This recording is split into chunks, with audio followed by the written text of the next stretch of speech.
On the back of those comments, let's cross over to Gaziantep, where Soraya Lennie joins us live. Soraya, now, Turkey doesn't seem very happy with either Russia or the U.S. What can we tell about these diplomatic summonings?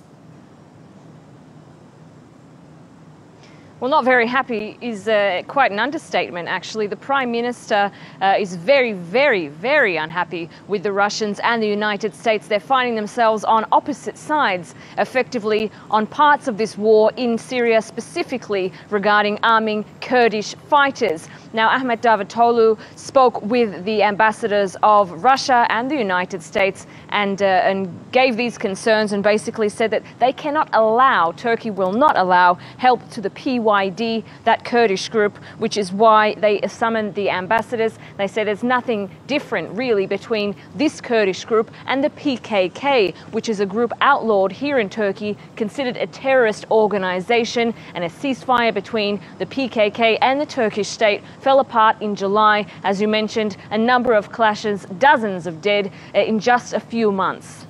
Diplomatic tensions in Ankara. But we're also hearing about an ISIS advance in Aleppo. What more can you tell us? Well, absolutely, and this has been taking place over the last couple of days.